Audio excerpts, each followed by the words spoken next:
Okay. Good evening and welcome to the October 14th, 2025 meeting of the East Longmeadow Town Council. I'll call the meeting to order and ask that we stand for the Pledge of Allegiance.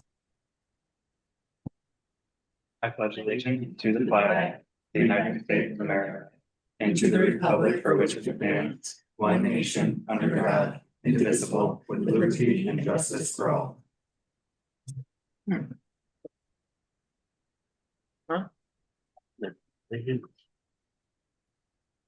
Then I would ask that we take a brief moment of silence to reflect on the events going on both here and around the world.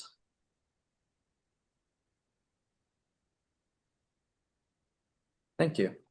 In accordance with Mass General Law, this meeting is being recorded by LCAT, and if there's anyone else in the audience recording, if you could identify yourself. Sarah Heenan in Reminder Publishing. Thank you, Sarah. Next, public comments. Is there anyone in the audience that wishes a public comment this evening? See no one in the physical audience and no one with their hand online. So council comments. No, Ralph. Yes, I'm back. Sorry, I missed the last meeting.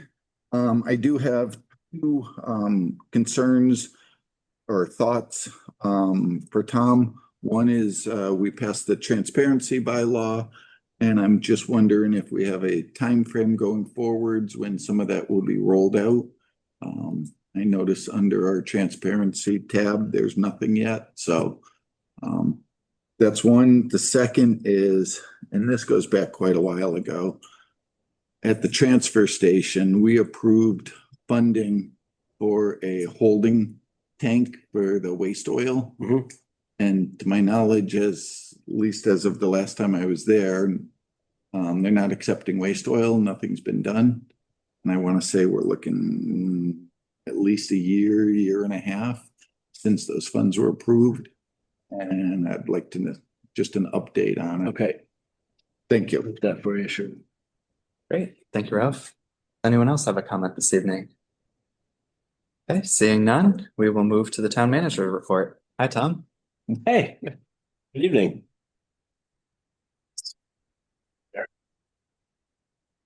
Okay. Hi. Good evening. Yeah. All right. As usual, we the first part of the report here is the project reports for the weeks of September 15th, 22nd, and 29th for the high school and natatorium. The project continues to move along in an orderly fashion. I say that every time, not just because you're here.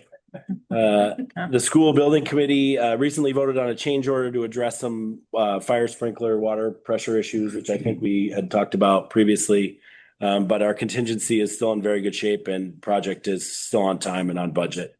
The town welcomed author Jeff Speck to the senior center on September 30th to share his vision on a redesign of the East Longmeadow Rotary.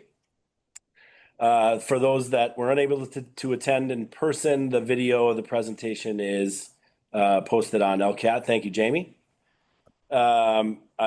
Special thanks to Rebecca's tireless efforts to get Jeff to come to town. And his team at Spec Dempsey for sort of providing a glimpse on what the future of East Longmeadow could look like. It was a great presentation, very enjoyable, a lot of cool information, and sort of a pretty cool look at what the center could look like. We'll get to that later, right? A few weeks back, we filed an application for assistance from Mass DEP for the soil stockpile located inside of 70 Maple Street. That's the Carlisle Combustion Building. We received word this week that the state brownfields will be funding and performing all of that work to remove the soil from the building at an estimated value of nearly $300,000. There is some room to go above that if the estimate falls a little short. I think up to $500,000. So hopefully the estimate is good and we can get rid of that soil. It's a good first step for the property anyway, to get rid of that contaminated soil. So again, thanks to Mass DEP for their assistance with this first portion of the site cleanup. We're also working with representatives from DEP, PVPC, and Yukon TAB to prepare to submit our EPA brownfields application this fall for a total site cleanup. Still waiting for those final guidelines to be published. But we'll have 60 days once they post those on the website. Historically, they've been out already. I don't know if the government shutdown has anything to do with the timeline change, but again, once those guidelines come out, that's going to be kind of a quick hitter in that we'll have to have some sort of public presentation, which I'll have to interject into one of the council meetings just for time frame purposes. But we're sort of looking at that from all angles and doing a bunch of preliminary work right now. So we're excited to get that out. Paving operations began this week on Avery Street, Cooley Avenue, Harkness Ave, Anthony Drive, and West Allen Ridge. That's sort of a broad statement. I don't know exactly which street they started on, but they're starting on that project. Palmer Paving will be doing this work, obviously under the supervision of the DPW. So use caution in these areas if you're traveling, expect delays, mind your details, cones, signs, all the things. So that's probably going to take, 6 weeks or so. But I don't get to say it anymore because I'm not in DPW, but that's weather permitting and subject to change. The sidewalk project on Westwood and Maple Street went about as good as expected, is nearing completion of the original scope. However, thanks to some pricing being slightly below what our estimate was, Bruce suggested extending the project northeasterly on Westwood up to James Street, which James Street is the beginning of a rather large neighborhood there that could get some people some access to Westwood. So we applied to the Complete Streets, Mass DOT Complete Streets. They agreed and granted additional funding for that portion of the project. To try to keep everybody on a sidewalk on that side of Westwood rather than trying to cross at the curve in the hill there. The town received our zoning diagnostic report from Barrett Planning Group. I attached it to the report here. We received grant funding to hire this consultant to perform a comprehensive review of the zoning bylaw as part of the bylaw review process currently ongoing, laid out by the charter. Barrett Planning Group will be presenting their findings to Bylaw Review Committee, I want to say Thursday night. So we look forward to sort of that unveiling. I've attached an article also that was recently posted by the Mass Municipal Association, sort of summarizing some of the difficulties facing municipalities in Massachusetts. In addition to highlighting those challenges statewide, it also, I think, provides some foundational municipal finance 101 type narrative that I thought would be interesting and informative for everyone. I also want to, it didn't make it into the written report. I tried to put as many notes to remind myself to bring this up, and I didn't put it in my report, but Danelle Tavella, the Council on Aging, her last day is Friday.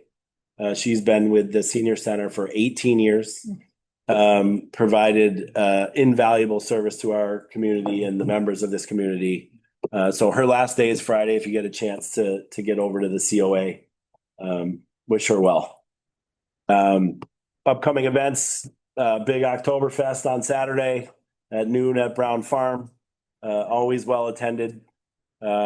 So see you there. And that's it for the report this evening. Thank you, Tom. Yep. Does anyone have any questions? Marilyn? Just quick question. Sure. I know you're not DPW, Okay. but Summers sort of Road. is. Sure. I know, Summers Road. Do we have any timeline? Thank you for bringing that up. You're welcome. We do not. We've had limited, we'll call it limited poking of Mass DOT to provide us a timeline, given that they're generously paving both of those roadways in their entirety. So we have elected not to bug them too much. It would appear at this point that that's going to happen in the spring. Yeah, I would think so. But again, when we do get an update, I will obviously share it with you. I mean, it's obviously going to cause some serious traffic delays for a while on both of those roads. So when we do find out, I'll report to the council. Certainly. Okay. You got it. Thanks. Great. I'm gonna grab a comment quick. Westwood, Yep. between the paving and the sidewalks, looks fantastic. Great job. I agree. Yes, thanks to all involved. It looks amazing. Absolutely.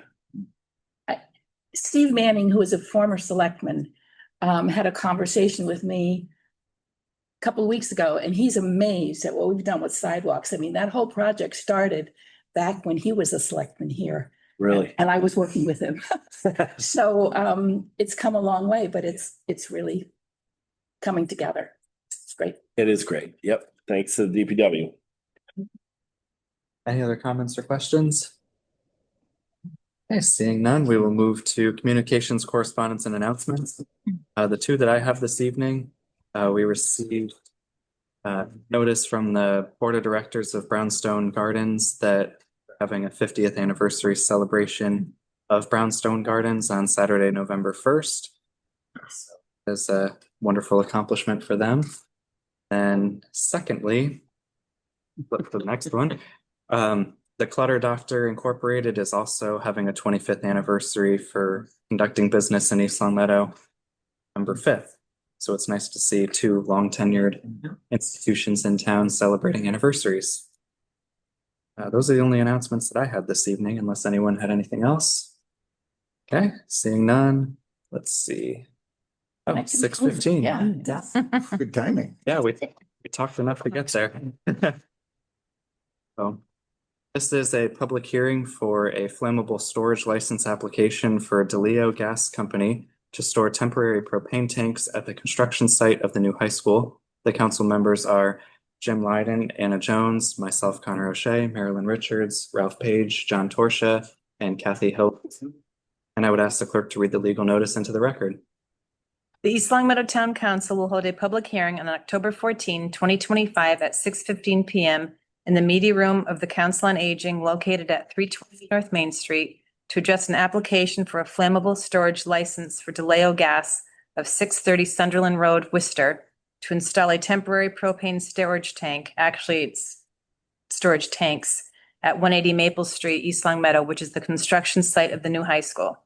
Information relating to this application is available for review by the public in the town clerk's office and on the town's website. The public hearing may also be attended via Zoom webinar. For the council, Jean R. Quaglitti, town clerk of the council. Great, thank you, Jeannie. I know we have the applicant on Zoom as well. And Good afternoon. good evening, how are you? Hey, Paul.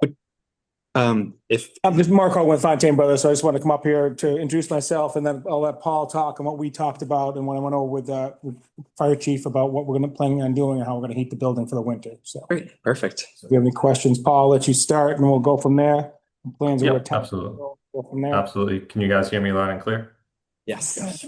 All right, good evening. My name is Paul DeLeo from DeLeo Gas. We're a propane company out of Worcester, Massachusetts. We've been contracted with Fontaine Brothers for the temporary propane heat for this upcoming winter for the Long Meadow High School. So the tanks that we're proposing are for You froze, Paul.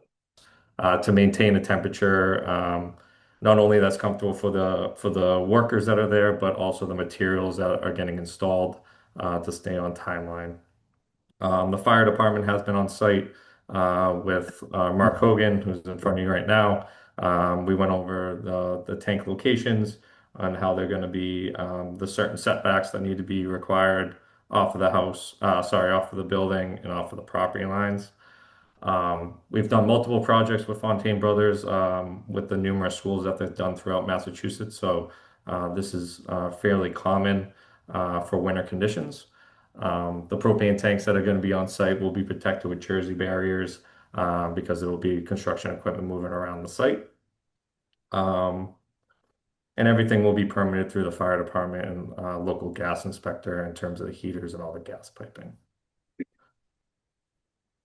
But if there was any specific questions in regards to the install or the propane side of things, I'll be more than happy to answer any questions. And obviously, Mark is here to answer any questions also. Thank you. Before we get to that, since it is a public hearing, this is an opportunity for anyone in the public audience to make a comment or question? Okay, I see no one online or physically, so I will close the public input portion of the public hearing. Does any counselor have any comments or questions? I understand that Chris Beecher has looked at this. Do we have anything written from him? So I do have an approved form with Chris's signature on it, but I did not have it when I sent you the packet last week, but I have it now with me. As long as we have it. The application, we do. Yep. Okay, thank you, Marilyn. Ralph? Just curious, is there a reason to do 12,000 gallon tanks? Is 1,000 gallon the largest? Largest, yeah, 1,000 gallons of largest, and we do 2 tanks per heater because with the schedule and the size of the project, we need to heat the whole entire building. So I have actually a layout here, which we produced this, went over with a fire chief showing locations and where we'll put Jersey barriers and protection. Our lines will be underground to the tanks.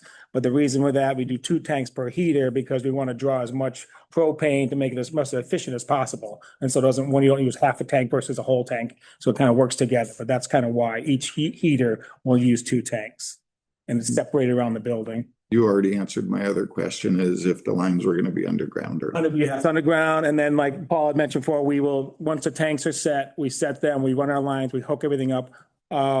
The plumbing inspector will have a chance to look at that. We won't fill any tanks. We get sign-offs from the fire department. I've talked to, Paul also, who's a fire prevention officer. We've kind of met together.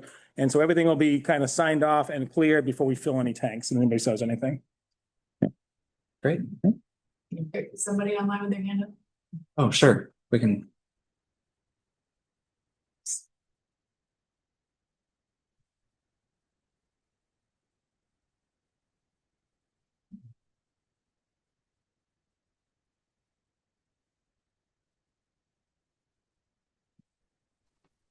Where are the tanks going to be stored? Could you state your name and address for the record as well, please? Sorry, my name is Colleen Temple. I live at 8 Susan Street in East Long Meadow. I just wondered where the tanks are going to be stored. So, Colin, the tanks will be stored within 25 feet of the building itself, surrounding by the high school. Okay, great. Or, yeah, away from Susan Street, over by the new school. And I do have a plan. Actually, 99% of my questions have been answered just by listening, which was a good thing. I appreciate it. Thank you. That was my only concern, believe it or not. Thank you. Anything else from the council? If not, then I'll entertain a motion to close the public hearing. So, second. Motion's been made and seconded to close the public hearing. Any further discussion? Seeing none, roll call vote. Jim? Yes. Anna? Yes. I'm a yes. Marilyn? Yes. Ralph? Yes. John? Yes. And Kathy? Yes. And then a motion to approve. Make a motion to approve the flammable storage license application for DeLeo Gas Company, 630 Sunderland Road, Worcester, for temporary propane tanks at the construction site of the new high school, 180 Maple Street. Second. Motion's been made and seconded. Is there any further discussion? Seeing none. Jim? Yes. Anna? Yes. I'm a yes. Marilyn? Yes. Ralph? Yes. John? Yes. And Kathy? Yes. Motion passes. Thank you very much. Thanks, Mark. Thank you. Appreciate it. Thanks. Thank you. Have a good night. Nice. Thanks, Paul. Stay warm. Yeah. Okay, next we have orders of the day, licensing matters. We have approval of a 1-day liquor license for St. Paul the Apostle Church for a first-year death anniversary reception. Is there a motion? I make a motion to approve a 1-day liquor license application for St. Paul the Apostles Church, 235 Dwight Road for a first-year death anniversary reception on November 9th, 2025 from 6 to 11 p.m. Second. Motion's been made and seconded. Is there any further discussion? Seeing none. Jim? Yes. Yeah. Yes. Yes. Marilyn? Yes. Ralph? Yes. John? Yes. And Kathy? Yes. Motion passes. Thank you. Next, under financial matters, we have the fiscal year 2026 first quarter budget update. Hi, Tom. Hey. First of all, apologies again. The water and sewer and stormwater and ambulance funds came over couple hours ago, so I apologize for that. I realize that that's not enough time to look through anything, but the It only looked good to me. yeah, everything, nothing glaring for the quarterly report. The only issue that has been brought to my attention that we're keeping an eye on because I think it has historically been, say, over the 25% threshold at a quarter was the fire department's overtime budget.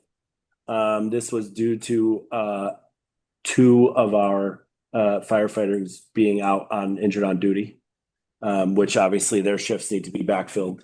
And the reason that I guess it obviously it's concerning and obviously we wish everyone the best that's out on duty or injured on duty. But, the summertime is a big vacation time too. So I think we're usually over the 25% anyway for this department at this time. But Chief Beecher brought it to my attention a couple weeks ago. And we'll just keep an eye on it. And if we need to sort of watch our spending in other areas as the halfway point comes, we'll do that. But nothing really else that's been brought to my attention or sticks out to me as alarming in any way. Yeah, I tend to agree. I mean, of course, it's a lot of information to look at, but so far, nothing really seemed to be out of the ordinary. Only a couple months in anyway. Yeah, right. Yep. Does anyone have any comments or questions so far? I think some of this, as you go through the numbers and all, because I've been looking at them so long, you realize that certain things get paid once during the year. So yeah, they're at 100%, but that's because the whole year is covered. So it's going through and nitpicking, and I didn't see anything that really jumped out. Great. Right, that's good news. So if there's nothing else, we'll move to the second topic under financial matters, which was free cash certification. As usual, we in a random afternoon got our email from free cash was certified, which was great. So our free cash calculation for 2025 is a total of $13,341,756. But then there are, of course, different balances for each of the enterprise funds as well. You're looking at a different document than we had. I was looking at the You said 13 because it's 14. total. Oh, no. Yeah, all the way at the bottom. Yes, there it is. Oh, thank you. Okay. I don't know if there's anything else you want to add, Kim, but I can just. Good job, Kim. I can just kind of talk to what's driving the increases in free cash. sure. Last year, it was certified at 10.9. Well, I'm not giving you exact numbers, 10.9 million. This year, it's up to 13.3. And that's with you using 5.6 million of free cash in fiscal 25. And that was primarily for the building. The reason is we've been investing all of our bond funds. So we saw 3.8 million in excess revenue. And of that, 3.1 million was investment income. So normally we see 400 to 500,000 in a year for investment income. But because we've been investing those bond funds, we're able to throw that back into free cash. Every year we do a really good job of reviewing all the capital funds, the revolving funds. About $500,000 gets rolled back into the general fund for funds that haven't been used. And then that rolls to free cash. The other thing is turnbacks. There's about 2.5 million in budget turnbacks, which seems a little bit high, but 1.2 million of that is health insurance. And one of the issues we're seeing, and one of the biggest issues that Tom had mentioned earlier that's affecting Massachusetts is the high increases in insurance rates. So over the past 2 to 3 years, Scantic Valley, our trust for health insurance, has given us 0%, 4% increases, and they've used reserves to fund those differences because they should have been 10% or 12%, but they've used reserves to fund those. What we've done over the past couple of years is we've still increased our budget for health insurance to cover what should have been those increases. So now when you're looking at other people and some of the other trusts, they're looking at 40% increases, 30% increases. It's because all of a sudden they have to pick up that whole impact. So we're turning back 1.2 million, but come this year, when we may see increases of 10%, 12%, even more, we won't see such a big increase on our budget side because we've already got that amount kind of set aside in the budget. Right, because we're used to having allocated it before. I think that's pretty much it for free cash. For all the retained earnings and all of the enterprise funds, they're all up from last year. So we're looking pretty good there. And we'll be looking at all of our current band funds that come due in December, and we'll be looking to use some of that retained earnings to cover some of those so that we don't have to permanently borrow those within the enterprise. Great. Yeah, thank you for that level of detail. I think it's probably worth calling out the excess interest that we've received from the bonds that you were mentioning there. That's helped because we haven't like utilized all of that, but that's not something that we're going to count on in future years. Of course, it's been nice so far, but just so the public understands, that's not going to continue on where we're going to receive that level of revenue in perpetuity. Yeah. Great. Does anyone have any questions or comments? No? All right. Thank you, Kim. Thanks, Kim. Thanks, Kim. What? Yeah. Come in with 13 million. Nobody's got much to say. Good job. Thank you, Kim. At a future council meeting, I'm sure we'll have some discussion, but since it was more recent than the planned agenda in terms of the free cash certification, we haven't figured out a plan and budget strategy for the upcoming year. Develop some more details of that. We'll have some more talks at a later date. Yeah, we had, and if you don't mind, we started to have a conversation, and I think I brought this up to you about every time you use free cash from when it's certified until the tax classification hearing, there's like this whole accounting function that has to happen. And so we're talking about walking back that tax classification hearing date closer to the free cash cert so that we don't have to do all these functions. And then in November, we can allocate some of that money if we want to do that without having to do all that extra accounting work. And again, I said this to you when we talked the other night. I love how we have a schedule and there's no surprises. But I think as we work through this, some of the historical dates of that tax classification hearing was always November because maybe we weren't as efficient.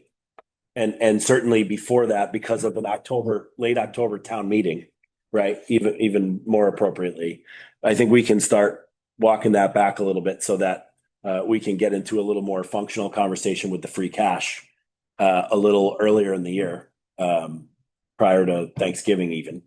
And again, if something comes up that we need to spend money on, we will, and we'll do the accounting and that'll be the end of it. But if we can sort of continue to be efficient and squeeze these dates together a little bit more, it kind of gets us our functionality that much quicker. So, but yes, we do have some thoughts, and obviously I'd love to have that conversation at this level on what priorities are across the really, because it is quite an increase in free cash and prudent investment again with that money wins the day. So thank you.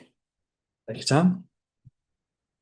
Okay, next under financial matters, we having approve a prior year bill for a Mass Municipal Association workshop. I'll make a motion to approve the prior year bill from Massachusetts Municipal Association Performance Management BMLA workshop in the amount of $45 to be paid from the account 01522-5302. Second. Motion's been made and seconded. Is there any further discussion? Seeing none, Jim? Yes. Anna? Yes. I'm a yes. Marilyn? Yes. Ralph? Yes. John? Yes. And Kathy? Yes. Motion passes. And we have approving a prior year bill for the Department of Unemployment Assistance. I make a motion to approve a prior year bill for the Department of Unemployment Assistance in the amount of $50 due to a billing error to be paid from account 019-451-5181. Second. Motion's been made and seconded. Is there any further discussion? Seeing none, Jim, Yes. Anna? Yes. I'm a yes. Marilyn? Yes. Ralph? Yes. John? Yes. And Kathy? Yes. Motion passes. Thank you. Thank you. Next, we have approval of minutes for our September 23rd meeting. I I'll make a make a motion. motion to approve the September 23rd, 2025 regular meeting minutes. Second. Motion's been made and seconded. Any further discussion?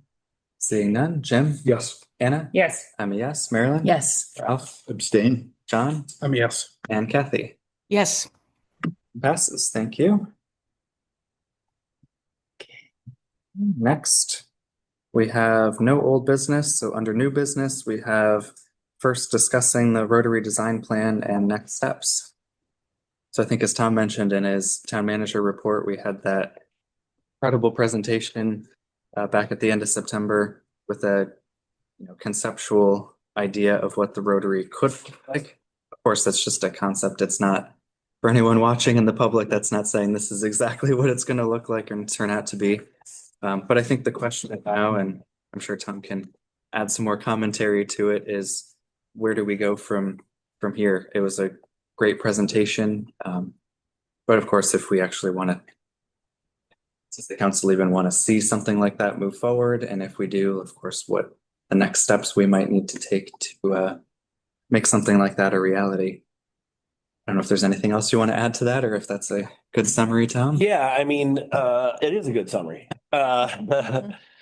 Yeah, we actually had a follow-up meeting, Rebecca and I, with Jeff Speck and some of the other members of the team at Speck Dempsey on Friday. And the thought was to provide another option, sort of similar, but just sort of a different maybe look, layout. Again, there was a lot of pieces to this. One was sort of the redesign of the intersection, but the other piece was freeing up a lot of space, which is currently pavement, for potential other uses, as in buildings, development, parks, pretty much anything we want, right? I mean, this is, we say this a lot when we talk about these ideas and initiatives. It's whatever the town of East Long Meadow wants. Essentially, it's free land, which is a liability at this point, because all we have to do is maintain the pavement.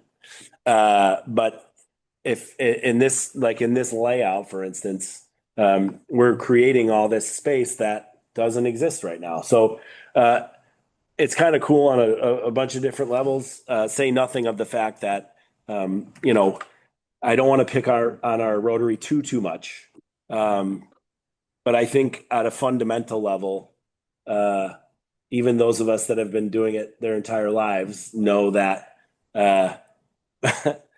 most traffic rules don't apply, to put it mildly. And so again, I think Jeff alluded to it a couple times during it. This is not a tomorrow solution. Anything that we decide as a group is going to take time. There's a lot of design. There's a lot of public input, no doubt. And then obviously a lot of funding that, but until we get to, is this something that we're going to seriously explore? We need to have that conversation first. And I think that was sort of our idea of what does everybody think? What obviously you know that the intersection is inefficient and that there is a solution out there. Do we like this one? Do we want to see another one? I think Jeff joked in our meeting on that Friday, people like choices, right? You even made a joke, like, this isn't it. Like, this isn't what we're doing. Like, this is just an option. But I think maybe seeing another one could help. What's another option? What's something else look like? The first thing that popped into my head was, we left Prospect Street, which is probably has the lowest count of traffic on the Rotary of any of the streets on the Rotary. Does it make sense to leave that as one of the legs, one of the spokes of the four? I don't know. Is there a layout that keeps Shaker and Maple with their own entrance on the Rotary, since there's so much traffic on both those streets? Again, mostly just to have a conversation about what are people's thoughts of what this looks like. And if we were going to point a direction for another option, maybe we could shape that other option into something else that is similar and or totally different. And that's sort of the basis for the whole discussion. I'll start with my thoughts if Oh, I'd be glad to get that. again, I think just echoing a lot of the sentiments from what Tom said, and I mean, of course, thanks to everyone that was involved in putting together this first thing, and even Rebecca for coordinating a lot of it. It was great to see how much effort went into seeing what could be a possibility. I mean, of course, I think personally, there's always some nitpicks you might have with any of these designs and plans, but a lot of that stuff would get ironed out with, actual engineering and design beyond the conceptual phase. So they're not even worth bringing up at this point. But I do think it is worth moving forward, even if it's not with this exact one, but seeing what a second option could look like, and then we could compare and contrast and move forward from there. But I do think we need to do something, because our Rotary has been fine, you might say. It's gotten us where we are today as a community, but it's definitely not something I think is a long-term safe and sustainable path forward for the town, especially just from a walkability standpoint. And even when we look towards one of our next future meeting agenda items, talking about a center town district, if we're trying to do something about the center of town broadly, I don't think you can do something with that and ignore the Rotary component of that. And I also think a lot of the principles you might find in a plan like this could end up broadening beyond the Rotary, even if not immediately. But something that Jeff brought up was interesting to me, that the Mass Pike has a lane width of 11 feet of pavement, and some of these roads in town that we have around the Rotary are in excess of 14 feet per lane, which is a lot of pavement both to plow and maintain and spend money on capital projects wise.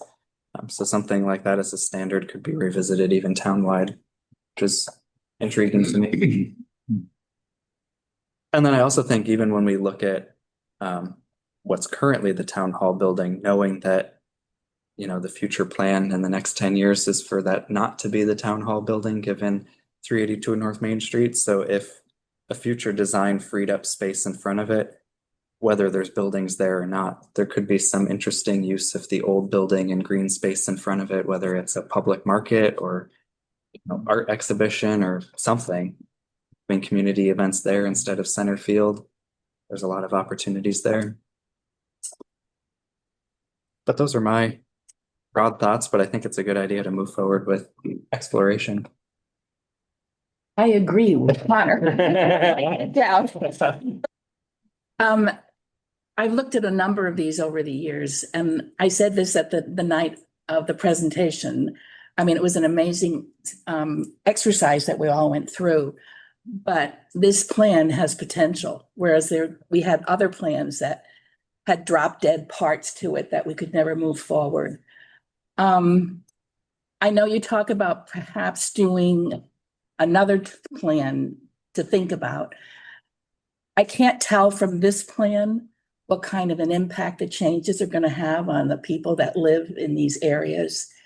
And that's always important to me, to not do something to, impact someone's quality of life. So I realize it's, I don't know how we're going to do it. And I can't tell looking at this where the cut throughs are going to take place. So before we look at another plan, I'd like to see what this plan would do, in that regard, because that's a concern. That's really the only concern I have right now. So that's what I have to say. And I think he sort of touched on that a little bit, and I think he said there was a sliver here or there that we were going to have to figure out. And I agree with you. I don't want to go forward with an option if we could get away from sort of taking property. Yes. Right. That would be great, ideal even. And again, but I feel like a lot of this stayed out of that. Again, in his own admission, he's not doing engineering. He didn't do surveying on the ground. We don't know where these lines are. We can find the maps now because they're digitized, which is really nice. But I agree. I don't want to start taking property away to get an idea when there's certainly an idea here that's pretty close to not touching anything. But there's another interesting point about sort of the geography of our town in that we have this whole other ring that circles the center that you can get to everywhere you want to get to without going to the center, right? So now you're talking about bringing people in the center that actually want to go to the center, like for commerce, like to stay in the center, to go to a restaurant, to go shopping, something like that, where if we can, in conjunction with this, get some signs up to say, if I'm on Route 83 coming into the center, I can take a left on Chestnut and get to 91 just as easily as I can going down the hill, right? We can do some more of this in conjunction with this intersection to let people know that they can go another way. You don't have to use Pleasant. Use Maple Shade and Westwood and Maple and you're out, right? You don't have to do that. So I think it's sort of talking about the intersection and outside of it to sort of let people know there's other ways to go if you don't want to go down there, right? There was some other interesting data points about, how much traffic. And again, we extrapolated a 5-minute count over 60 minutes over however many, right? And once we get those actual numbers, which we do have a grant for some more sort of engineering work in this area, we can start figuring out how much. I think he said 2,400 cars per leg for this rotary, which is way more than we put in there now, but the traffic's only going to increase, right? This is what traffic does. And so the question becomes, do we want to design something that can handle all that traffic and invite everybody to cut through our town? Or do we want to have a smaller option like this that keeps everybody in the center and lets everybody sort of loop around if they don't want to come downtown? So I think that was another thing he brought up Friday is, do you go to like a double lane rotary that handles all that traffic? It could actually pick up all the traffic that this circle sees now, right? Without disrupting the throughput. That just means whoever cuts through our town now will continue to cut through our town.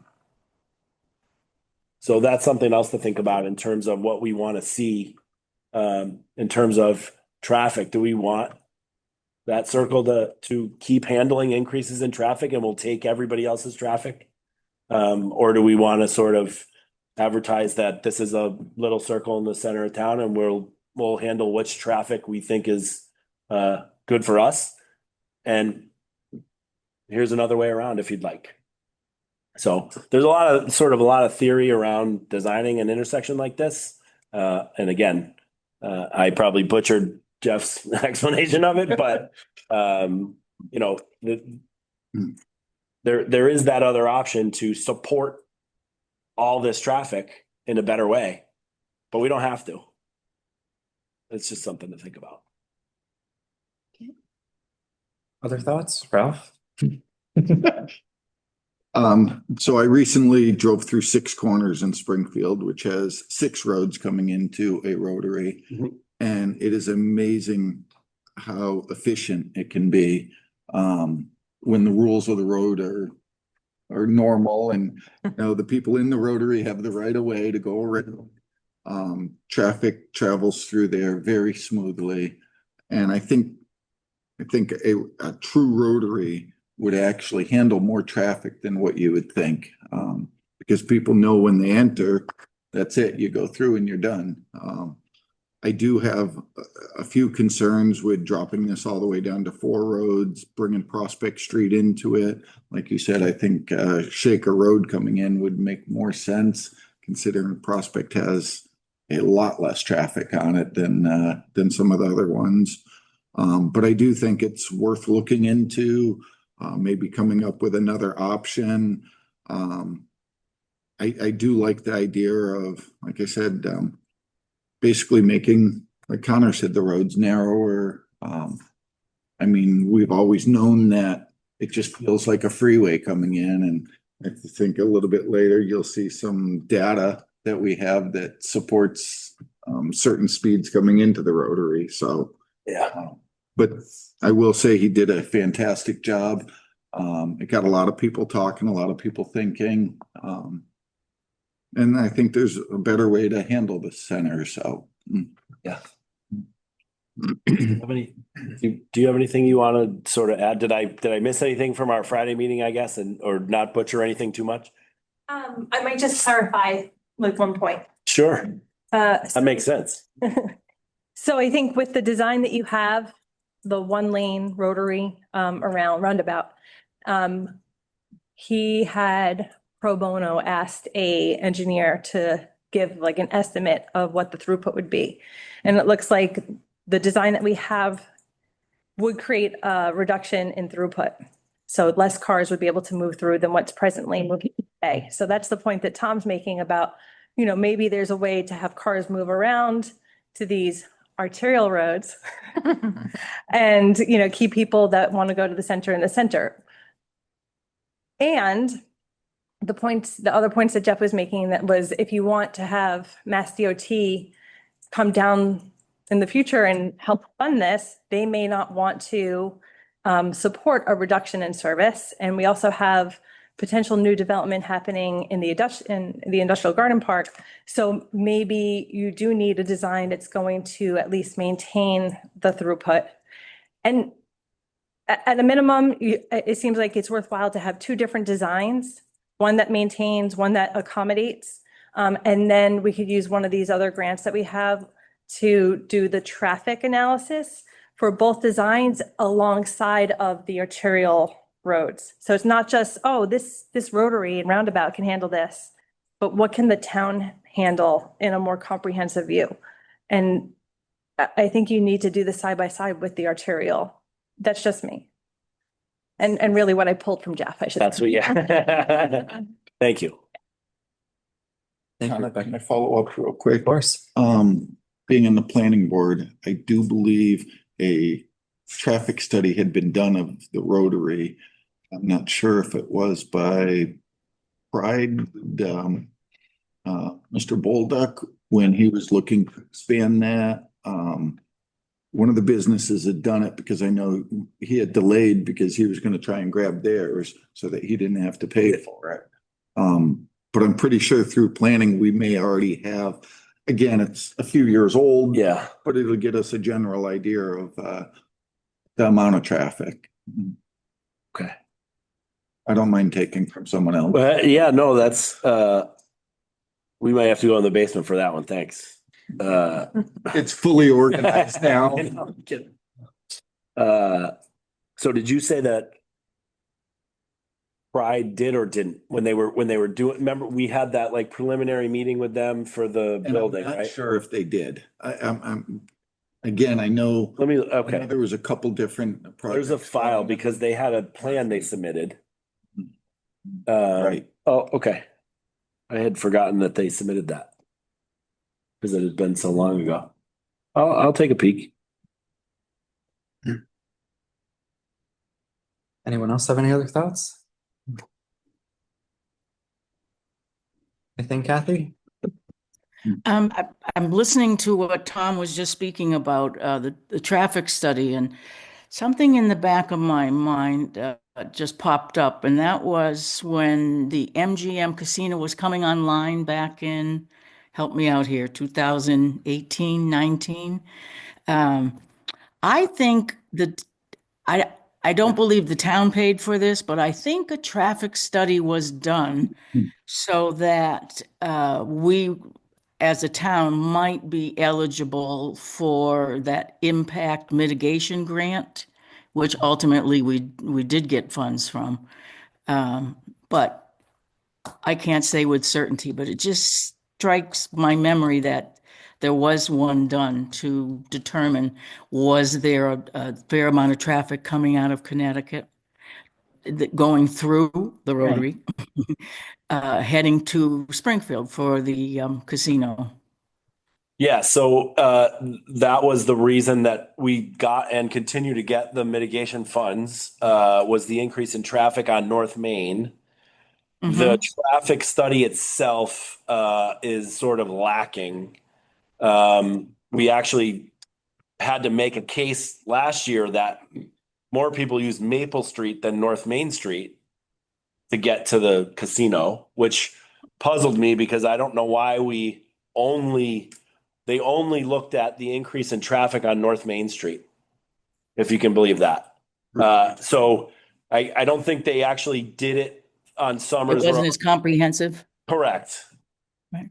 We do have some data on North Main, but I don't know how much good that would do us, but you're right. We do have that, and that certainly can be given to whoever is going to collect this data for us moving forward.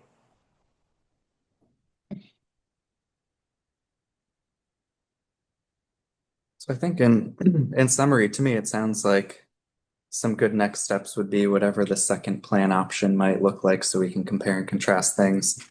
It sounds like either way, whether we have some of this historical traffic study data or not, we probably still would be best served by having some new and even some more comprehensive looking around. And if the old stuff that we find does exist, it would at least serve to help compare and contrast, you know, has there been increases or staying the same? And then, like you mentioned as well, some signage improvements, both on the Rotary, but also around some of those auxiliary roads. And then I think it would also help with beautification too. You know, something I've talked a little bit about in the past, but if you could add more trees and make things look nicer and more inviting, that would be helpful.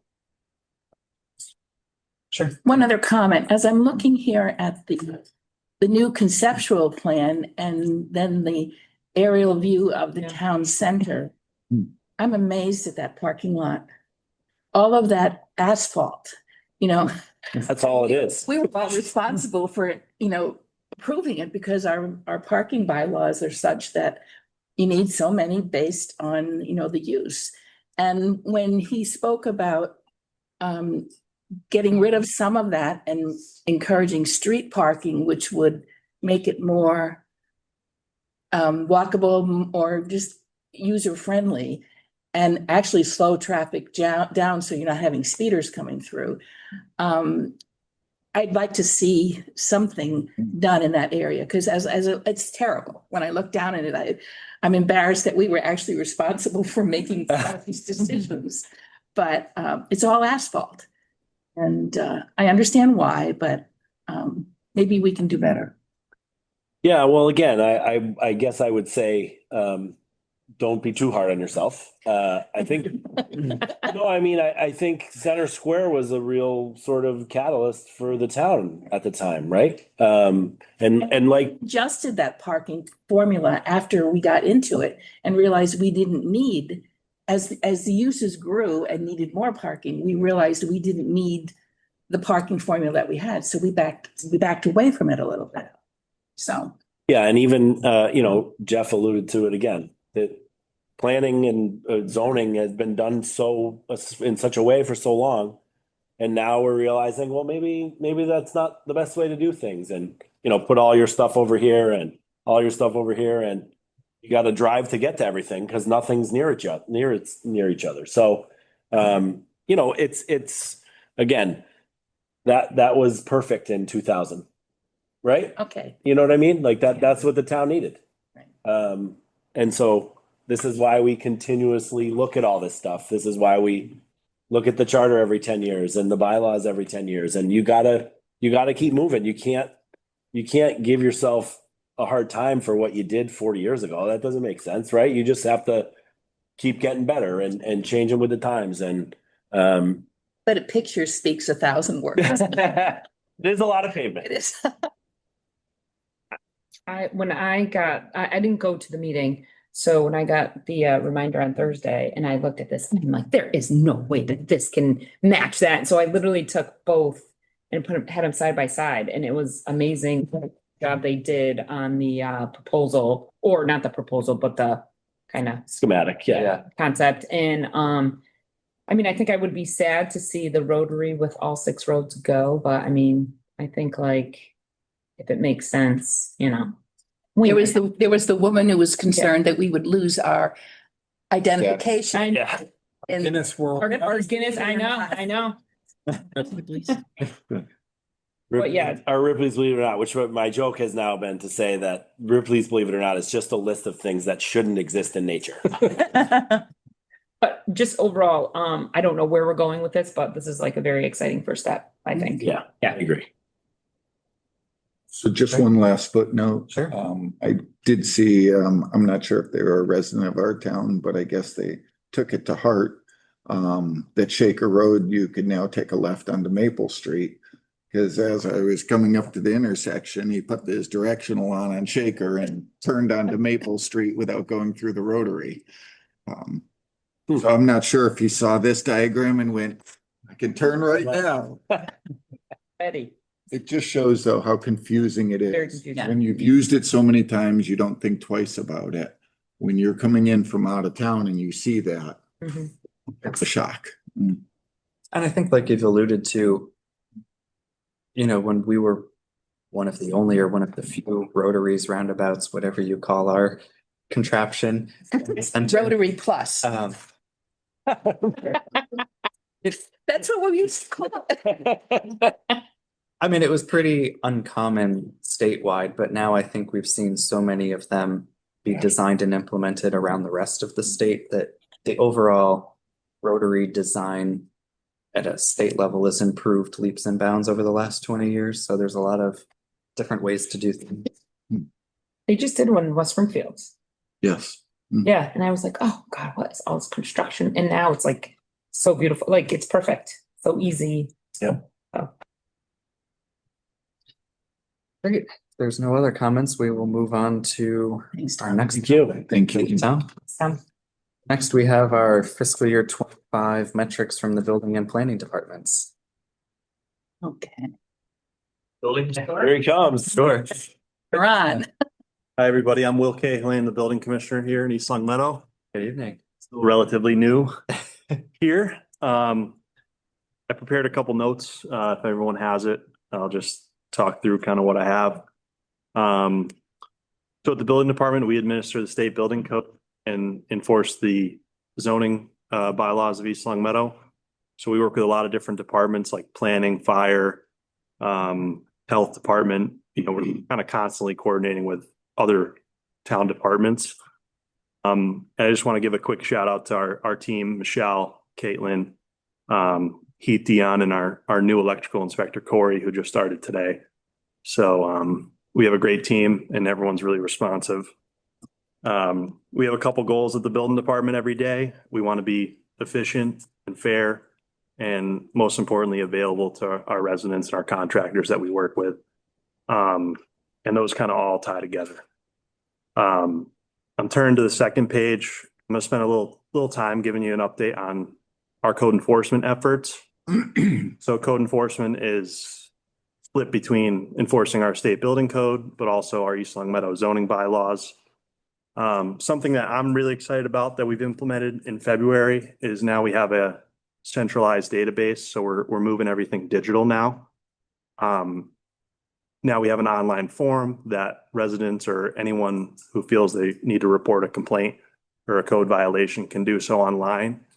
We also use that tool internally just to intake any sort of complaint or report of a violation that we get either in person or over the phone or via email. So just kind of like an intake tool for us. Now, any report of a code violation gets built into a database. It gets a case number assigned. in the whole process, we're trying to move to a digital world. And that helps us in a few ways. The biggest thing I've seen is when I'm talking to a resident or a contractor or someone in town and they, want to report a code violation either verbally or over the phone, we're able to do a quick search, whether I'm in my car or on my phone or in the office, and our staff can as well, and say like, is this something we're aware of, or we've already kind of been told about it? And we can also provide an update on where that is. So that's kind of new. Since I've started, everything was kind of on paper. And that's really been helping us a lot. Just, I think when you report a code violation to the town, you want to know that it's getting logged, it's getting time stamped, and we're also tracking it. So it definitely helps us track it as a living database. And we track zoning bylaw violations and building code violations. So it kind of helps, everything together, just stay more organized. With that, we're also gathering some data so we can actually have something to look back on and analyze. Not that the town wasn't before, but it's just a little quicker now. And, now it's all digital. We can, it's just an Excel database basically. So we can kind of use those tools to our advantage and just help everybody's life along. And I can look at it.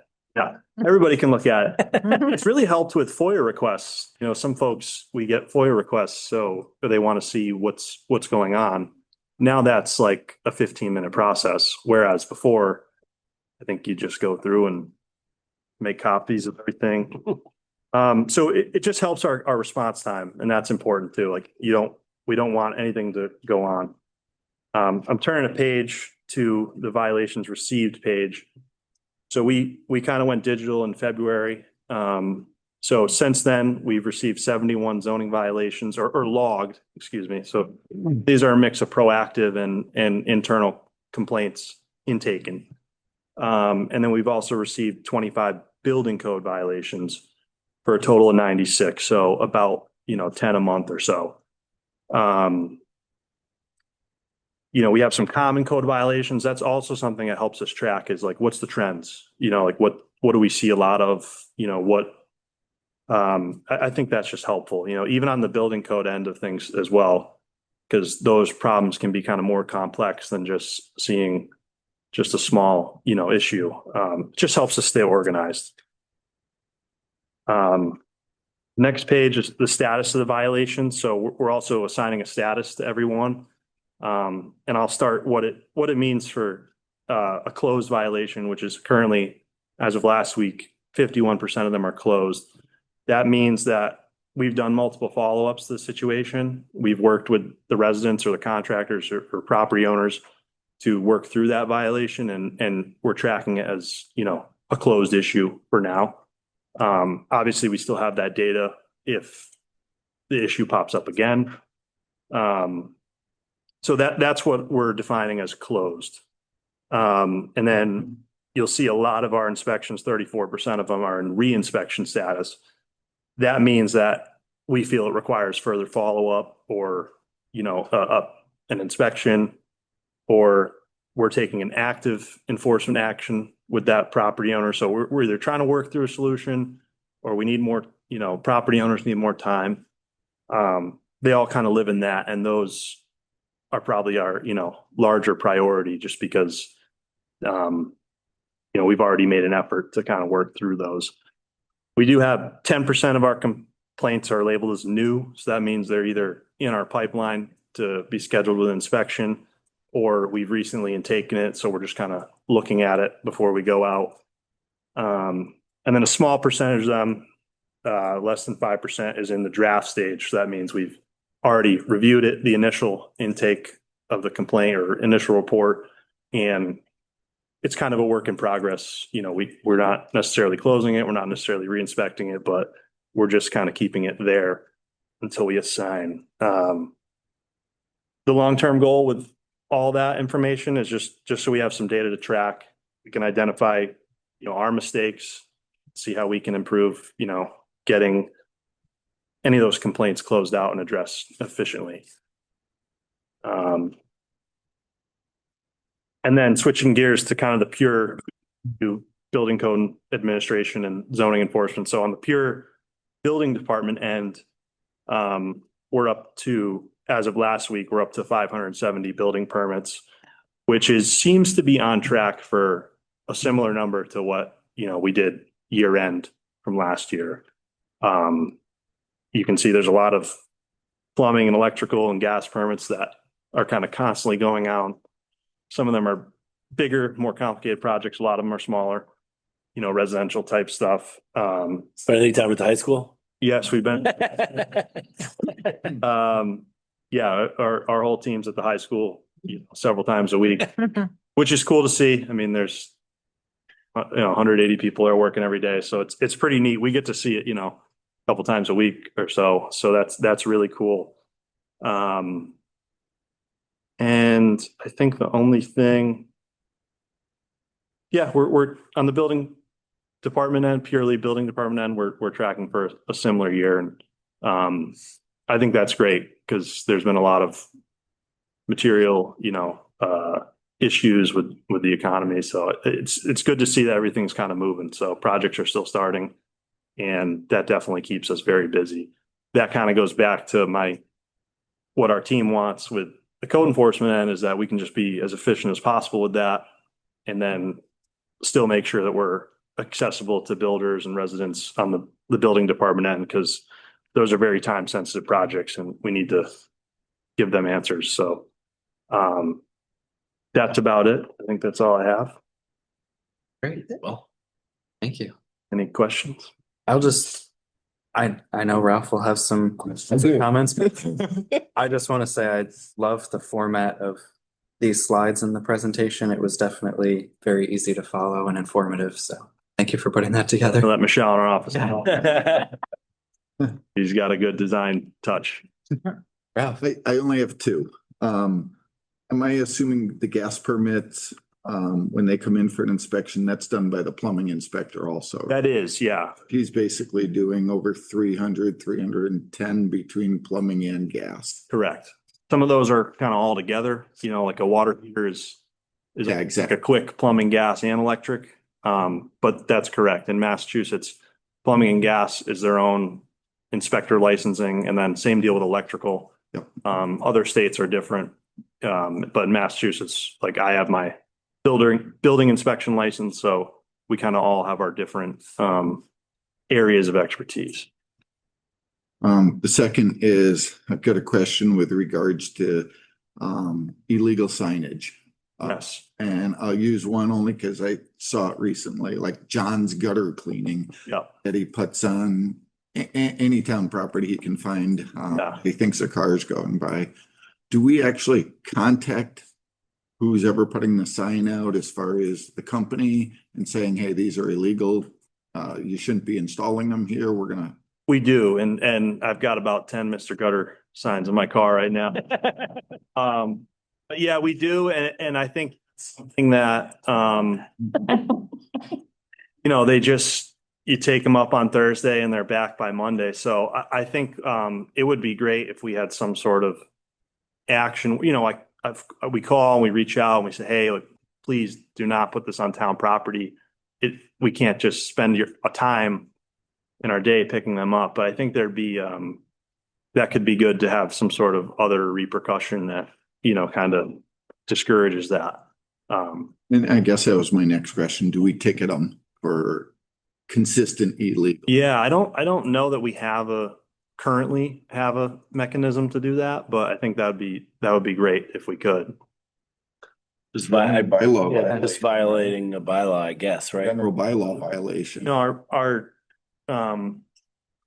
I think we need to improve that. And some of them, like our general tickets, go to the property owner. In a lot of those cases, the property owner is us. Oh yeah. And don't do that. and some of them, they're really hard to find a name. Like I know there's one that's like Seamless Gutter, or like not to name it, but just general cleanup, and then there's a phone number, and it's tough. So we need some improvement on that for sure. Yeah, I just know, like you said, I think you pick it up and by the time you hit the end of the street, there's another one replacing it. Sometimes it actually opens up a space for another. found. Some people are really great though, that we. He's in Prospect Corners. Some people have been really great though, like we reach out and we just explain like, hey, this is town property, it violates our zoning bylaw, and they run out there and pick it up like, within a day or so. So I will say the people we do get in touch with that maybe they just didn't know. Yeah. Because you see it kind of everywhere. They've been really helpful. And they don't, litter our town with it again later, so. Marilyn. I don't know if I should admit to this. But in CVS parking lot was a large truck with a huge sign. Yes, Fred Smith Jewelers was closing. yes, So I pulled in and I looked at the sign and I went in and I asked to speak to the manager. He had no idea that that was the parking lot. And I said, well, it's against our zoning bylaws and you're the one that's going to get in trouble. Yeah. I am. and it's huge. It's massive. Right. So he went out and the fellow moved it, but I guess he just moved it to someplace else in town, from what I understand. Yes, and it was a part of some jewelry store that was closing, actually in Springfield. I have not seen him in a few weeks, but at one point he was, grabbing lunch in 60 Center Square parking lot. So yeah, we have seen that, and it's pretty hard to not see. It's massive. So zoning enforcement has always been difficult. It's hard. When the bylaws and you're driving through town and you just, count them in a very, so then I started saying, okay, we need to look at the impact of what's wrong here. I mean, I started to rationalize, do I get involved? Do I say something to you? Do you require a signed written complaint? We do not. No, the way our bylaw is written is if we have their information, I'm required to follow up with you. So that is helpful. But a lot of our In the practice. folks that utilize the online form or even come in, we don't require them to provide that. The downside is we can't follow up with them. So if we don't, we can't have that two-way communication, but we don't require that, name and email and address and all that. I also wondered about our fence companies, and do they know what our bylaws are? Some of them, I have been having more, again, I've only been here for months or so, but I have been having more conversations with folks about where they can and can't put their fences. On a corner lot. Especially on a corner lot. So I think that's improving, but we've been talking about maybe trying to do some more kind of educational pieces, like a handout or something like that, where we can, a fence is a very common question. We probably get that 3 times a day. So if we had some sort of educational piece that could kind of help that could help educate the contractors as well. I don't know if I don't think we have fence viewers anymore. We used to have, do we still have fence viewers? Do you think so. No, there were individuals that somehow went out and looked at fences and then gave a report to the building department. Oh, really?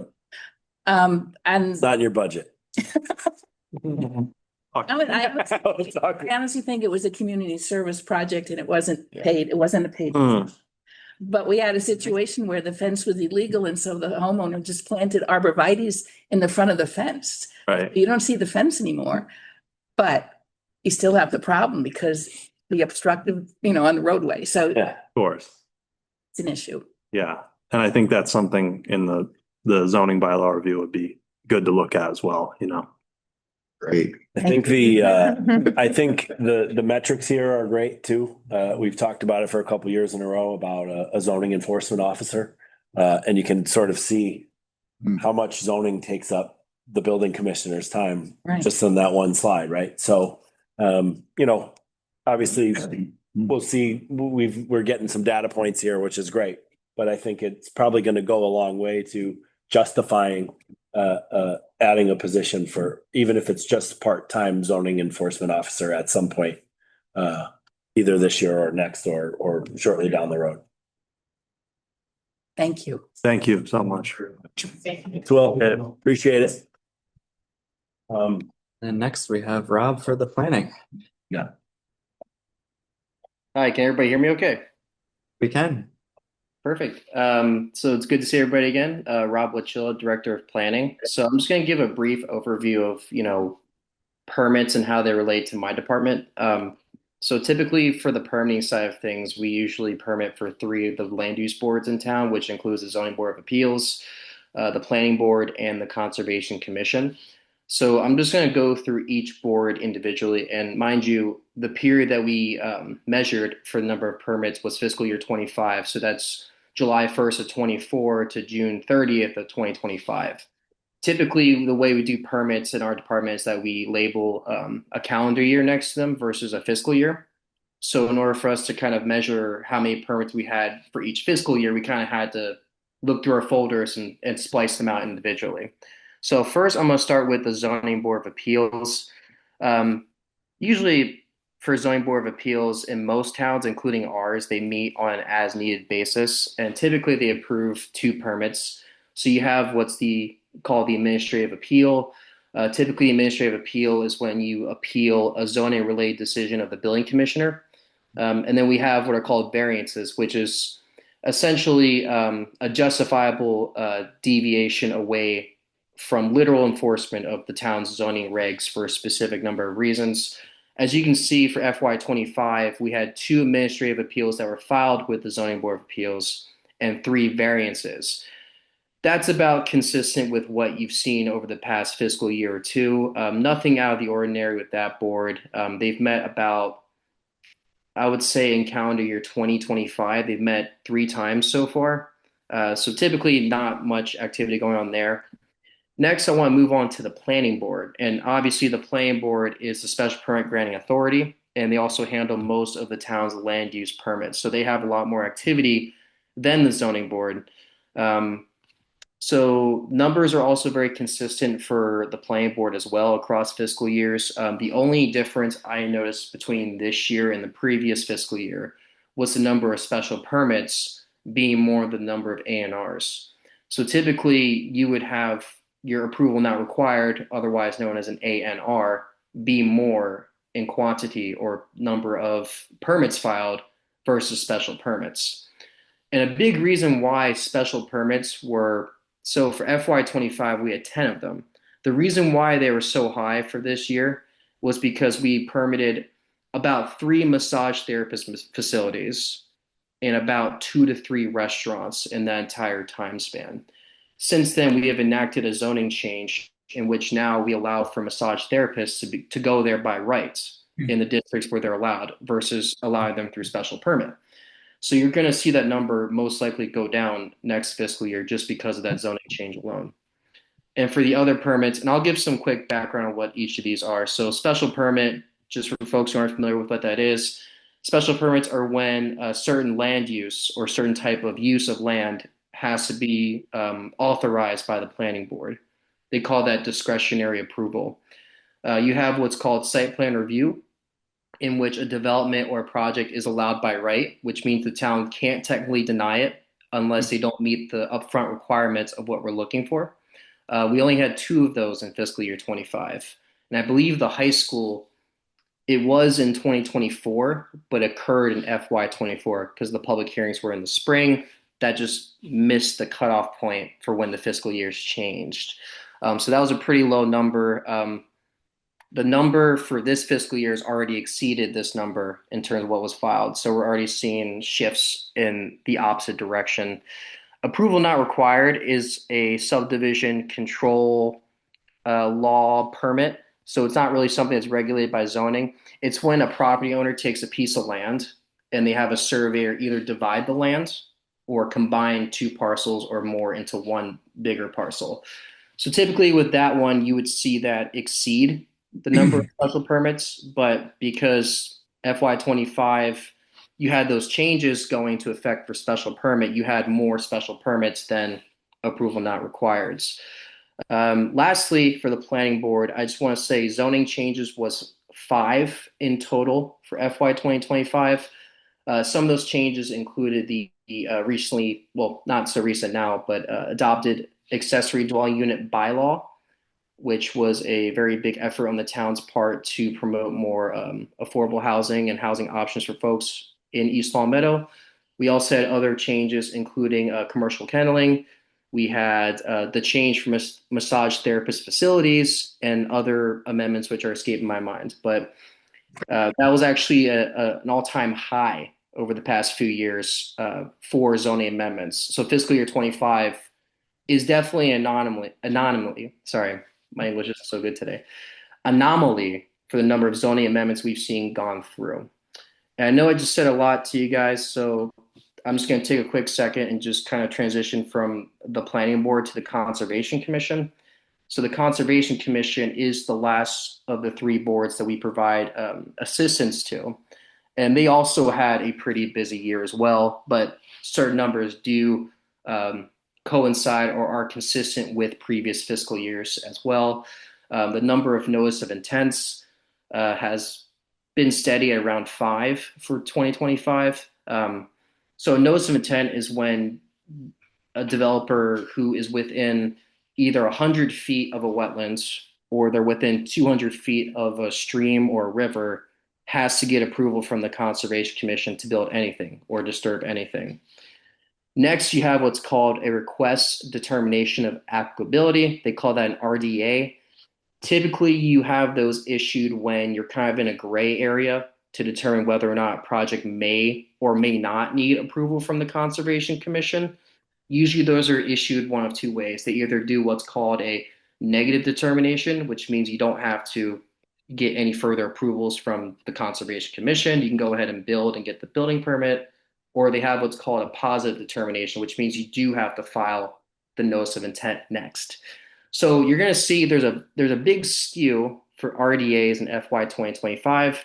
That was because we had a high number of RDAs surrounding the Happy Acres development, in which they had a notice of intent that was awarded to the entire property for the whole subdivision. But they put this condition in there where they required every single house to be built, every single property owner to get a notice of intent issued by the Conservation Commission. You don't typically see stuff like that, especially since only 3 or 4 of the properties out of the 15 or so lots there that actually are within jurisdiction of the Conservation Commission. So per the advice of our legal counsel and DEP, they recommend just making everybody on the site, whether or not they're within jurisdiction of a wetlands or even a stream, to just file an RDA anyways. So that 18 number you see there is definitely way above the average you would see for that type of permit. Typically, it's about half that at the most. Another thing I wanted to point out too is that the town did adopt a hazard tree policy around last year.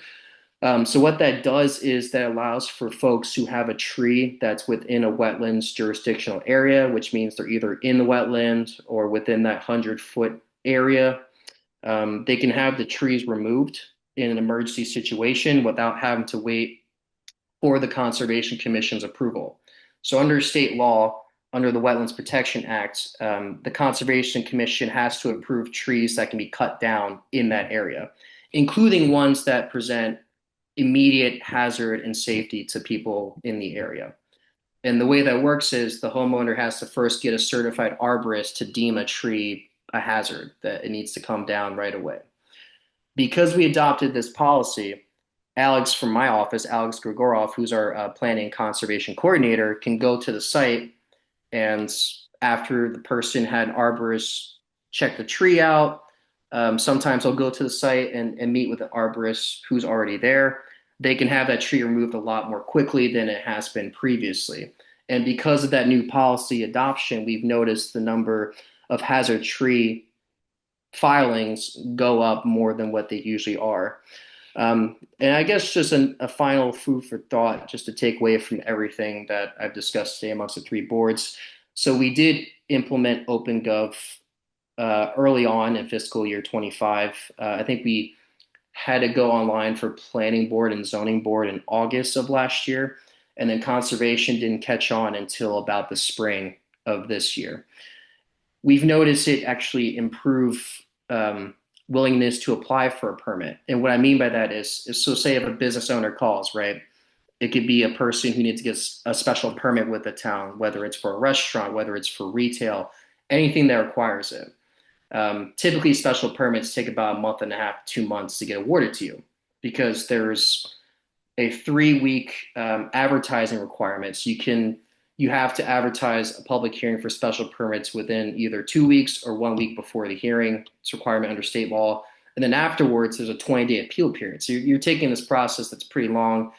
Because we implemented OpenGov, the process is now more streamlined. Town departments can weigh in. They can look at the progress of the special permit or any of the other land use permits that we have. They can easily comment. Everything's transparent. Applicants have access to all this stuff. So they're more confident and comfortable now with applying for these permits because everything is right there. They can read it. They can kind of learn the stuff as they go. It's user friendly. So I've noticed that there's a slight uptick in the number of permits that we've received versus last fiscal year because of OpenGov alone. In conservation, it's too early to kind of tell the impact, but it's definitely impacted the planning board in terms of people coming in more willing to apply for a special permit for a new business. They're not scared away because the process might be too confusing, it might be too vague, it might be something they can't do, too much time, too much effort. Because of OpenGov, it's made that process so much more user-friendly for folks in town. So I know I said a lot of words, and I'm definitely open and ready for questions if folks have them in the audience. Rough. Rob, I only have one quick question. Do you know if the DPW has a standing notice of intent through conservation to do the cleanup along the streets and all? I know it's available. I know they can do it so that if there's an issue or whatever, they already have one in place and they don't have to go in front of the board. I know they've done it once in the past that I know of. I know Wilbraham has one. Their DPW does it every single year. And that way if a tree falls, it's in the wetlands, or if they have to go into the wetlands to accommodate something, they don't have to constantly go in front of the conservation. So Alex could definitely speak to that better than I can, but I know, yes, they do have a blanket notice of intent, order of conditions. They've gotten to the point where it was approved a certain time ago. I don't know when that was and when the expiration for that order of conditions is. So basically the order of conditions is the set of conditions that are agreed upon between the applicant and the Conservation Commission. So kind of like how with the special permit, you have a set of conditions that are applied to a property. Order of conditions, the same deal, but they have a timeline in which you have to complete every single one of those conditions before you can fully close out the permit. In the DPW's case, I believe they have that order of conditions active in perpetuity. Alex told me there's a deadline coming up. I don't know when it is, but I'm sure we could find out. It allows for DPW to do work in town-owned properties. And I don't know if that includes the right-of-way, because typically the right-of-way is not in the jurisdiction of Concom unless it goes over a wetland for any reason. But yes, Ralph, to answer your question, there is such order of conditions. I think I honestly, since I applied for the first one, I knew that. I know you did. I thought we had a 5-year, which would have been like 19 to 24-ish. I feel like, or 23, maybe it was 18 to 20, something like that. So I think we have a couple more years on that one. But again, it's only as good as it's written and followed. There's certain thresholds that the DPW just can't drive a backhoe into a brook, right? They can walk into a brook and remove a branch that, or use a shovel or some non-mechanical. But yes, we do have one on file. There's a whole bunch of things, most of which, when you get to a point, they're at least notifying the Conservation Commission that they're out there and utilizing their existing permit. Thank you. Great. Any other comments or questions? Good job. Yeah. Thank you for the information, Rob. Thanks, Rob. Yeah, you guys made that easy for me. Appreciate it. Have a good night. Thank you, Rob. Right. Take care. Okay, next under new business, we have the speed limit radar detector sign data. Say that. Hey, Chief. Good evening, counselors. Chief. Oh, my fellow department heads set a high bar, so but I will try to at least meet them. So hopefully everybody got a copy of the report that was prepared, I should say, regarding this. I did it with some assistance, as I noted, from artificial intelligence, which produced those charts to make this a little bit easier to understand. The data that comes out of these signs, it gives a lot more, and I really just wanted to condense it down to what seemed to be the most logical thing to pay attention to. So just a little history on these signs to recall, for everybody here to recall, or for the public's information. These were purchased, 10 signs were purchased with the Casino Mitigation Fund money from FY25, I believe. Total of $45,820 at, again, no cost to the town through the Casino Mitigation Grant. That funding included the signs themselves, the hardware, the solar panels, the initial set of batteries that are in them, and the, I guess, subscription service we need to extract the data out of them. The signs were posted at various locations. Lieutenant Manning and I decided kind of a mix of initial place to put these, kind of thinking where traffic volume is, where we thought, we suspected speed violations may be higher, and certainly more sensitive areas to speed, like especially near schools and things like that. So that's what it went into our initial kind of decision-making around where to put the signs initially. The data that came out of them, and it produced over 2 separate reports, so there's 10 signs total. Each page has 5 of the signs. I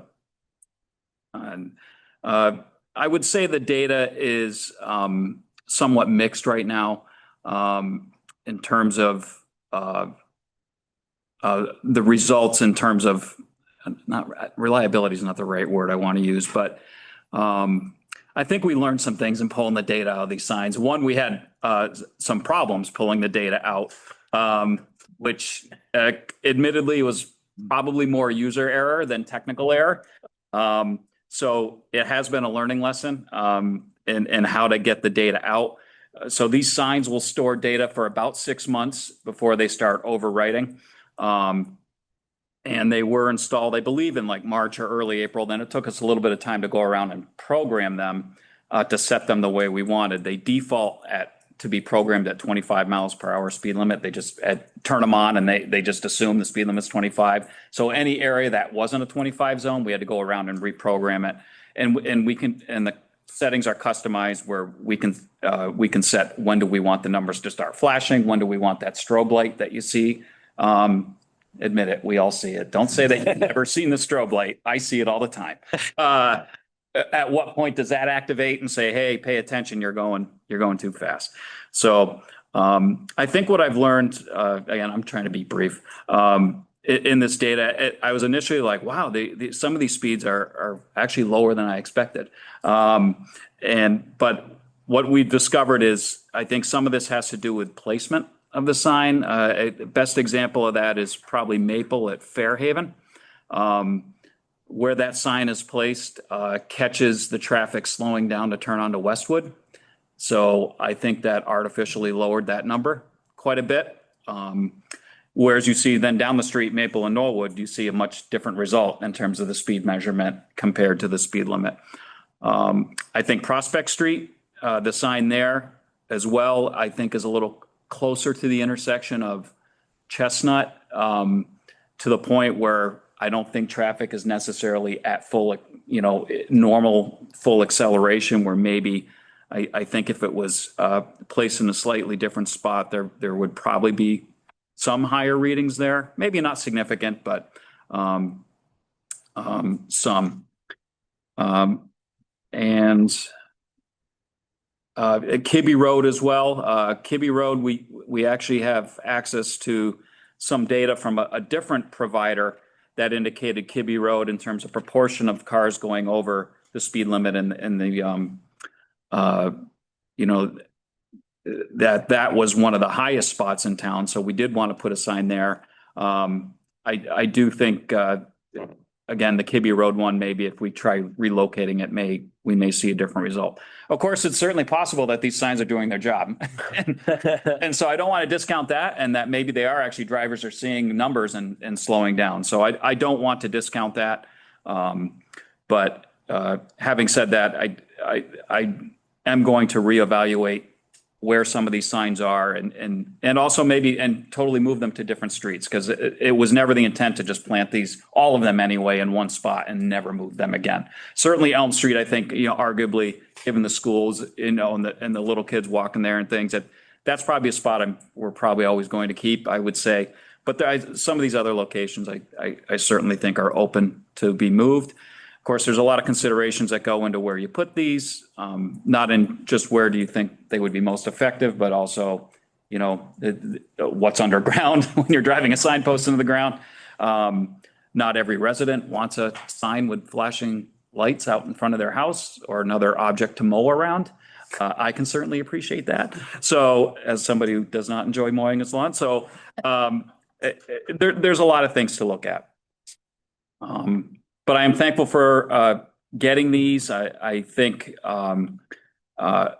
as we continue to hopefully, evaluate where these are, my initial thought here going forward is wait another 2 or 3 months and then maybe pull data again. This time we'll pull it the right way. We figured out how to do it without, we lost some data on one side, on one sign, North Main at Brook. I noted that we only had, I think, 3 days of data is factored into this there versus the others. Hopefully we've learned our lessons, and the next data pull will, I think, produce more consistent data, and then we can look at also moving these. And lastly, just to explain what the numbers mean, the 50% you see, 50th percent and 85th percent, those are percentiles, which means the vehicles measured were traveling at or below, so 50% at or below that speed, 85% of the vehicles at or below that speed. And pace range is actually a more valuable statistic, the traffic engineers tell me, than average speeds. Pace range is the 10 mile per hour range that most vehicles are traveling. So that is less sensitive to congestion and other things, which may which slows traffic down, of course, and tends to produce a better picture of what's really going on. Any questions? Would you consider putting one on Pease Road? Pease Road, yes, that's on my very short list of places to. If there's any right of way, There's no right of way there. Right on Ralph volunteered his yard. Yes. There's no right of way there. No, Pease Road is definitely, that is another spot that I know could use it. And I want to definitely do something there. We do also have a device now, but I think it's inoperable, so I'm going to be looking to replace it. But we do have a speed measurement device that is stealthy. I call it like the secret squirrel. It mounts on a pole and drivers can't tell what it is. I can't even tell what it is because and it just measures speed, and then we can pull data off of that. And that's a really good tool to use, in places where we're getting complaints, because then it kind of validates or maybe sometimes challenges the observations of people. But because drivers can't see it, it's not likely to affect their behavior. So I think it gives you a truer sense of what's going on. So there's a squirrel in the capital plan, is that? Yeah. Oh, it's not even a capital item. It's actually not terribly expensive. So get a couple. So I will say the data was very intriguing. Like I said, going through, Because I know in some areas you hear the neighbors say, you know, everyone speeds down the street. And at least seeing some of the data, you realize that it's probably the ones that are speeding are really doing excessive, and the general consensus looks like it's pretty close. I mean, obviously there's a few areas where the speed limit's 25, and if you're doing 40, guess what? That seems like you're flying. So Right. And I mean, you all know Elm Street and Maple Street, both, you know, where the 25 zones are. You know, they're straight roads. And I think a lot of drivers, not every driver pays attention to speed limits, and a lot of people just drive what they feel is comfortable and reasonable. And sometimes just kind of alluding to the conversation earlier around the rotary design and narrowing a street, and things. Sometimes just the design of the road invites people who aren't necessarily watching their speed intently to drive certain ways. So That was actually exactly what I was going to say, because I mean, I think as Ralph pointed out, a lot of them are actually pretty close and near the range, you know, plus or minus a couple. So, you know, while some people might be speeding excessively, the data doesn't really show that most people are doing that. But I think to your point, it does kind of show that in some of these areas where there is a variance, it's because unless you're avidly paying attention to the sign, the road design, like we saw in that rotary presentation, makes no indication that the speed limit is changing, because it's the exact same straight road, just a different speed all of a sudden. yes. Yeah, I suspect the North Main at Brook sign, I'll be happy to see more than a 3-day spread on that. I suspect that one will probably yield some of the highest. I see that strobe. I've seen that strobe. Oh, yeah, I see it. I see it occasionally myself. So Chief, does this influence any other like enforcement mechanisms or? certainly, I mean, we can definitely look at these and make decisions on where we want officers to be enforcing, where or with this year's casino mitigation grant money, we have ordered more radar units for our cruisers. We didn't have enough. So those are on order right now, hoping they come in. I think the ship date right now is early December. And so before long, all of our frontline cruisers will have that equipment, and hopefully enforcement will be able to happen more consistently when we're better equipped. Looking at the data, you better just tail Kathy because Kibbe Road's really up there. I take no part in those statistics. I think the last thing that I saw too, which was nice, was that it also had traffic volume. So as we were also just talking about wanting to know some traffic, obviously it's not super sophisticated like we might have, but at least it gives us some better idea of how many vehicles are traveling on these roads, whereas before it was just kind of anybody's guess. Yes. Which would also help, to your point, if we put them in some different places and moved them around town, start to get a better picture of what each of the roads look like. Good point. Yeah. Any other comments, questions, thoughts? No, thank you for putting it together, Chief. Thank you. Thanks, Chief.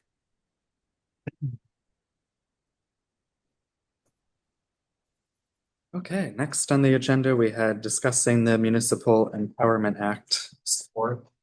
This was something I put on there. So as Tom included in previous council packets for us in his report, information about the Municipal Empowerment Act.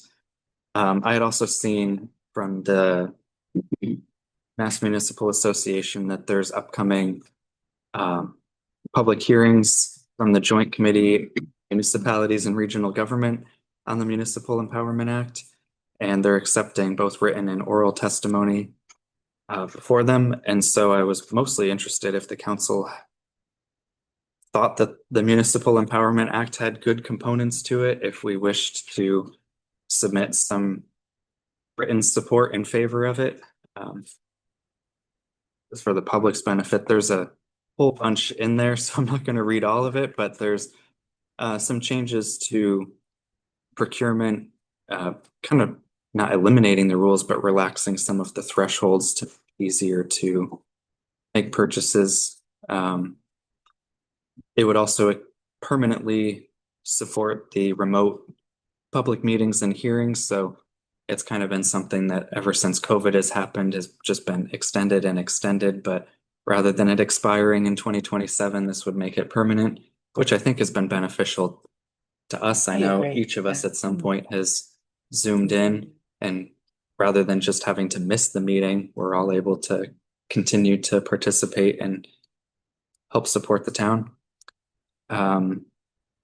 Looks like there's some stuff in there for double poles when, utilities are replacing utility poles and then the cable companies don't come along and do their part after the fact. And then there's some additional local option revenue taxes, whether it's increasing meals, lodging, motor vehicle excise. We're a little too late for this, but it would also allow longer borrowing terms for school projects. I don't know what the final act said, but before it was extending it from like 30 to 40 years or something like the same. And I think there's even more to it, but that's just a quick summary of things that are included in there. So just leave it open to your thoughts if there was any interest in us submitting any support. It's a good idea. It has a lot of red tape cutting, regionalizing things, kind of loosening those rules. The only maybe concern would be the taxes, but it's not like we would be forced to add those on. It would be sort of maybe a break the glass, if we ever needed them in the future.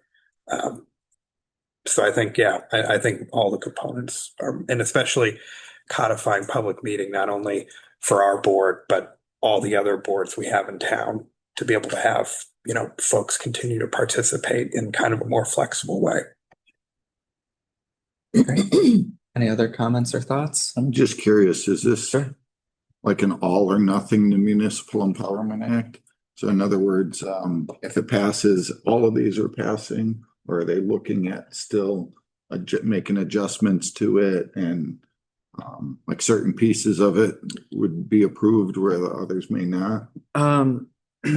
It's hard to know. So far, they've said that the public hearing will be on sections 1 through 17, 20 through 44, 73 through 82, and 87.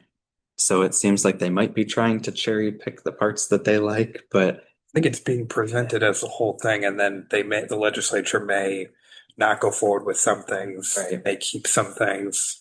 Yeah, they're looking for specific testimony on this stuff. On what you like and what you don't. Yeah, well, I think on those sections that they mentioned, that they're looking for 10. So I don't know what 18 and 19 are. That's not. Maybe they don't want your testimony, Ralph. No, but I mean, maybe testimony is not appropriate. Yeah. I don't know what it is. But I mean, I don't know, from an operational standpoint, most of these are, more pros than cons for sure. And again, I don't know a piece of legislation like this anywhere in the world that's not going to have things you like and don't like. That seems to be the flavor of the day. But there are a lot of things operationally that could help out. And like John said, some of the things that maybe you don't like are just local options anyway. So it'd be interesting to see if it, that when that does become general law, do we have to accept the whole thing? Right? If we don't want to accept the section, then we won't. If that's an option. If that's an option. You're going to go. And I guess that's part of my concern, is to send in an agreement and say, yes, we agree with it, when then there's certain parts that we're not in full agreement with. If we do, we could make it very specific about the parts that we are in support of, but make it clear that we're not in broad support of any other unnamed section. And we each have, individually, we can each do it also, correct? Yeah, we could individually do it, or if you wanted, I could do it on our behalf. But I just figured I would put it out there in case we. Yeah, these are the things that, like, maybe in the past you thought that, your opinion wasn't heard or not counted. Like, they listen to the comments of these things and maybe they don't go into every decision, but Right.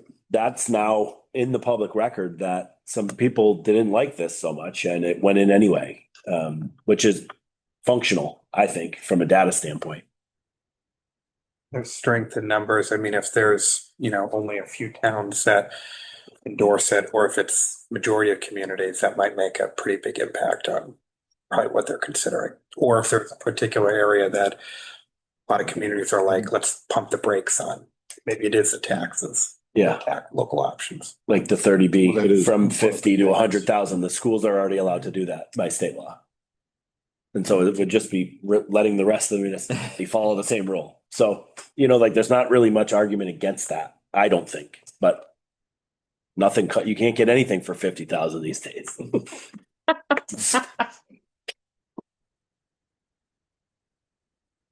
So is it what's the pleasure of the council? Do we want to submit anything individually if we feel so inclined, or do we want to do anything from a overall council perspective?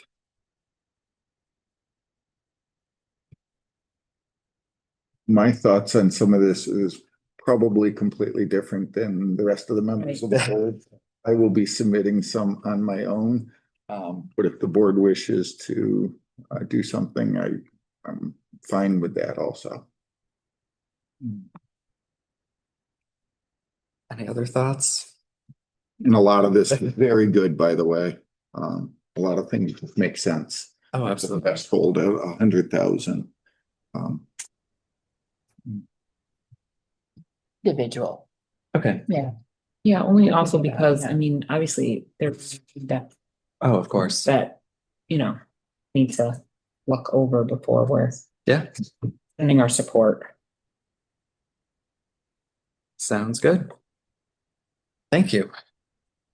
So next, action items for our next meeting.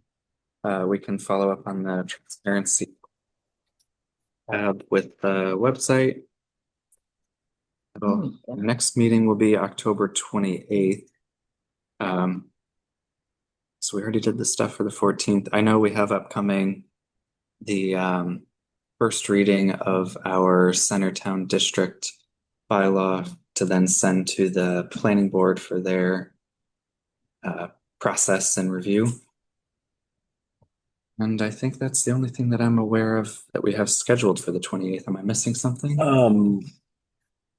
DPW metrics. Oh, that's right. Yes, since they didn't make the cutoff for this meeting, we'll talk about you next. And then at that point, we're way through all the town departments on getting an update. Yeah, thanks for allowing that to happen. I keep stressing to them that it seems like all we talk about is sort of budget and when things go wrong, but a lot of great people do a lot of great work for the town of East Long Meadow, and I just want to kind of keep showcasing that. Yes, I agree. I know you do. Great. There's no other action items. We have no executive session, and I'll entertain a motion to adjourn. So moved. Motion made and seconded. Any further discussion? Seeing none, Jim? Yes. Anna? Yes. Yes, Marilyn? Yes. Ralph? Yes. John? Yes. And Kathy? Yes. Motion passes and we are adjourned at 7:56. Thank you. Thanks all. Bye, Kath. Good night. Night.